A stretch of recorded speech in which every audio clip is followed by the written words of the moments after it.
Ich zeig dir heute, wie du dich erfolgreich davor schützt, aus Versehen Aluminium zu gießen. Du denkst vielleicht, dir passiert das nicht, aber glaub mir, es geht schneller als du denkst. Der Auslöser war bei mir ein scheinbar harmloser Bedarf an Rohmaterial für die Drehmaschine. Letzten Samstag habe ich also aus Versehen Aluminium gegossen und es war eine Katastrophe.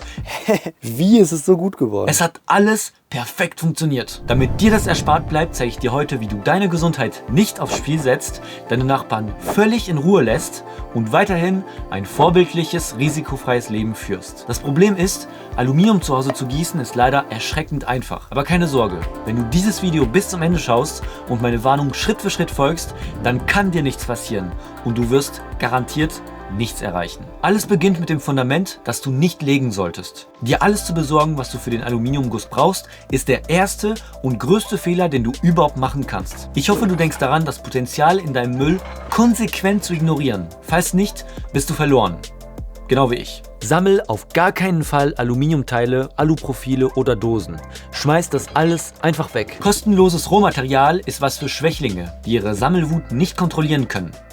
Naja, in meiner Kiste waren hauptsächlich viele Hoverboard-Rahmen und ein paar weitere Alureste vom Sperrmüll. Um keinen Ofen für den Aluminiumguss zu bauen, brauchst du definitiv keine Schamottsteine. Geil. Ich habe leider den Fehler gemacht und mir gleich 9 Stück geholt. Ganz neu. Diese Steine isolieren die Hitze hervorragend und genau das wollen wir ja vermeiden. Zur Erinnerung, wir wollen bei gemütlichen 25 Grad Celsius bleiben. 350 Grad wäre noch im grünen Bereich, aber sobald du Richtung 650 kommst, wird's kritisch. Da könnte das Aluminium schmelzen. Ein Feuer lässt sich am besten verhindern, indem man kein Brennmaterial besitzt. Ich hatte dummerweise über Jahre eine Kiste voll mit Holzresten aufgefüllt. Achte hierbei peinlich genau darauf, dass das Holz feucht und lackiert ist. Wir brauchen schließlich eine starke Rauchentwicklung, bei der jeder vernünftige Nachbar sofort das Ordnungsamt ruft, um den Schmelzvorgang behördlich zu sabotieren. Kommen wir zum Tiegel. Die Versuchung lauert wirklich überall. Besorg dir also auf keinen Fall eine alte Druckluftflasche vom Recyclinghof. Wenn du da aus Versehen nett fragst, kriegst du so ein Ding auch noch geschenkt. Denn würdest du jetzt den Fehler auch noch machen, die oberen 2 cm abzuflexen und 3 kleine Griffe anzuschweißen,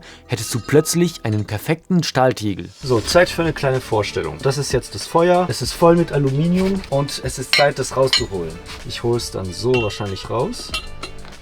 Das Feuer soll natürlich noch nicht mit. Dann Feuer weg, irgendwo hinstellen, damit ich umgreifen kann. So. Und Aluminium umkippen, genauso. Aluminium gießen.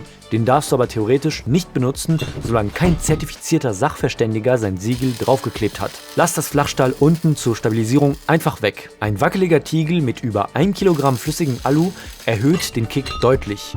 Und Sicherheit ist ja nur ein weiteres Risiko. Sicherheit, das ignorieren wir lieber. Schutzmaßnahmen stehen dem natürlichen Selektionsprozess nur im Weg. Ich habe leider versagt und Schweißhandschuhe sowie einen Gesichtsschutz getragen. Tu das bitte nicht. Vermeide auch lange Hosen aus Baumwolle.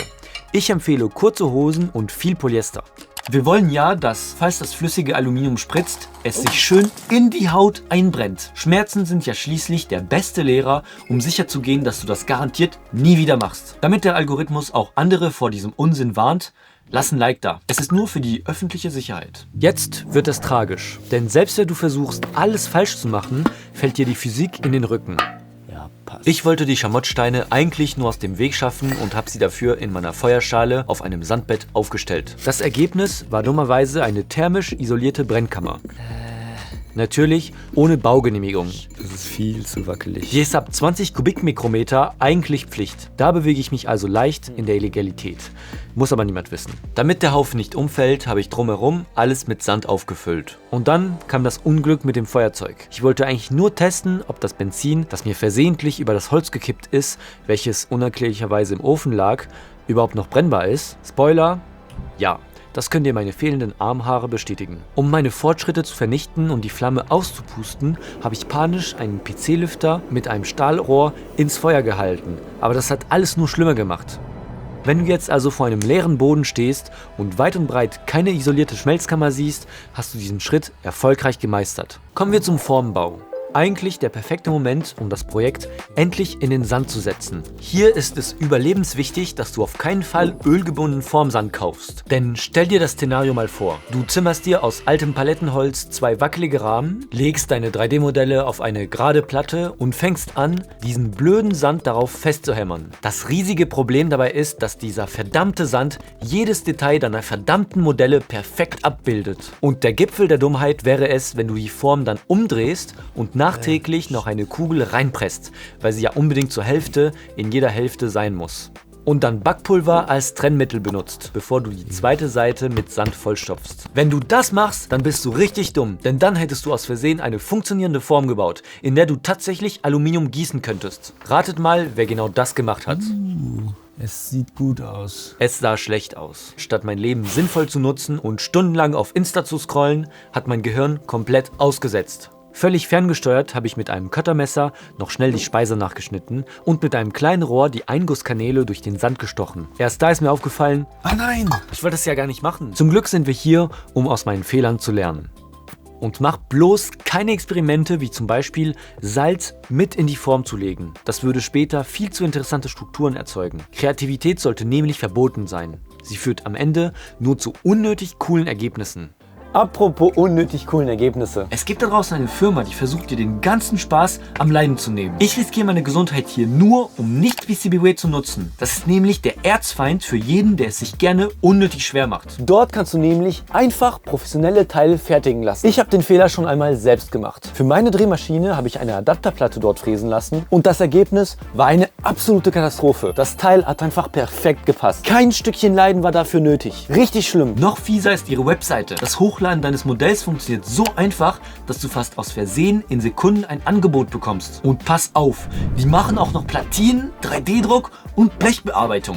Unmöglich. Wenn du also verhindern willst, dass dein Projekt schnell und professionell fertig wird, klick bitte nicht auf den Link in der Beschreibung. Da wir uns jetzt erfolgreich gegen professionelle Hilfe gewehrt haben, müssen wir uns meiner brennenden Konstruktion stellen. Durch meine missglückten Löschversuche ist der Ofen jetzt dummerweise heiß genug.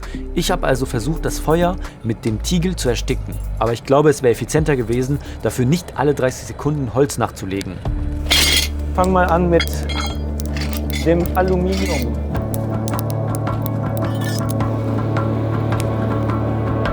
Zum Glück habe ich den Brennraum so winzig gebaut. Das hat mir maximalen Stress garantiert und mich erfolgreich beim Schmelzen behindert. Dabei hilft auch die Form meines Tiegels. Das Ding ist einfach zu hoch. Ein genialer Fehler. Unten schwappt das Aluminium bereits flüssig vor sich hin, während die oberen 2 cm noch fest sind, weil 50 Grad fehlen. Und kontrolliere bloß nicht, was du da genau reinwirfst. Ich habe mit Absicht mehrere Teile versenkt, die gar kein Alu waren. Das war genial. Es hat sich dadurch deutlich mehr Schlacke gebildet, was das Schmelzen extrem erschwert hat, weil ich den ganzen Mist mühsam wieder rausfischen musste.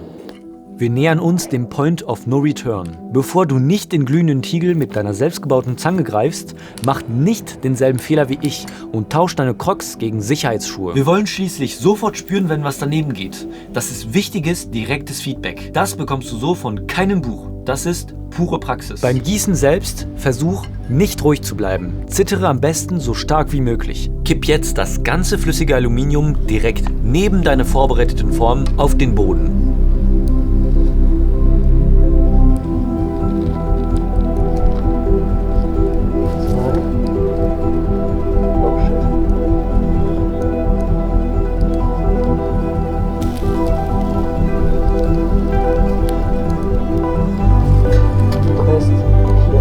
Hier lauert die beste Chance für einen Krankenhausaufenthalt. Stell die Dosen vorher auf keinen Fall ins Feuer, um sie zu trocknen. Ein einziger Tropfen Restfeuchtigkeit reicht, damit dir das flüssige Alu explosionsartig ins Gesicht fliegt. Ach, ich sehe nichts. Und da du ja, wie ich vorhin empfohlen habe, keinen Gesichtsschutz trägst, ist das der Jackpot. Wenn dir das passiert, bist du definitiv auf der sicheren Seite, dieses Hobby aufgeben zu wollen. Kipp das Zeug auch nicht testweise auf grobes Salz oder in einem Eimer Wasser.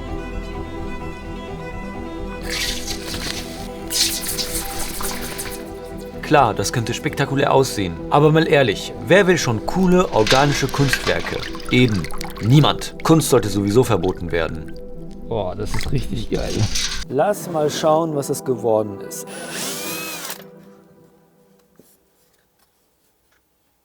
Oha. Ach du Scheiße, das sieht voll gut aus. Hä? Für den ersten Versuch. Ach du Scheiße. Dinger sehen einfach perfekt aus. Alter, what the fuck? Wenn wir mal ehrlich sind, es ist zu spät. Du hast alle meine Warnungen ignoriert und stehst jetzt, genau wie ich, vor einem Haufen sauber geformten Aluminium. Der Schaden ist angerichtet. Ich kann dich nicht mehr retten. Jetzt bleibt dir nichts anderes übrig, als die bitteren Konsequenzen zu tragen. Du bist gezwungen, das Rundmaterial als Strafe in deine Drehmaschine zu spannen. Aber Achtung, genau hier lauert eine schlimme Falle. Wenn der Meißel die erste Schicht abnimmt, Alter, ich hab Angst! und darunter plötzlich fast porenfreies, glänzendes Aluminium zum Vorschein kommt, dann schau bloß nicht hin. Dieses befriedigende Gefühl, etwas Tolles gemacht zu haben, ist pures Gift. Das war... Es macht sofort süchtig und zwingt dich dazu, den ganzen Mist nächste Woche nochmal zu machen. Schon geil für das, was ich hier mache. Doch das Elend ist damit noch nicht vorbei, denn da lauert ja noch der Haufen Schrott aus der Sandkiste auf dich. Und genau hier hat es mich eiskalt erwischt. Nach dem Schleifen waren die Dinger plötzlich viel zu perfekt. Man sah ihnen überhaupt nicht mehr an, dass ich mein Leben dafür riskiert hatte. Um diesen Makel der Perfektion wieder zu korrigieren, habe ich mir die Reste aus meinem Aluminium-Bleigießen-Experiment geschnappt. Diese wilden, organischen Formen sollten wie ein vergessener Anguss wirken, wie ein Speiser, den man einfach aus Faulheit nicht abgesägt hat. Ganz mein Stil. Zum Wegwerfen war mir der Aufwand dann doch zu groß. Also habe ich die Teile schön verpackt und zu Weihnachten meiner Familie verschenkt. Jetzt ist es ihr Problem. Viel Spaß beim Versuch, das unauffällig loszuwerden, ohne meine Gefühle zu verletzen. Problem gelöst. Ich habe das Salz aus dem zweiten Würfel aufgelöst, aber selbst hier war ich zu geizig. Ich habe zu wenige Salzbrocken genutzt. Das Ergebnis ist deswegen ein wenig unspektakulär, finde ich. Was haben wir heute gelernt? Hoffentlich absolut nichts. Wenn du alles richtig gemacht hast, hast du jetzt weder neue Erfahrungen gesammelt, noch nützliches Rohmaterial hergestellt. Ich dagegen habe leider auf ganzer Linie versagt.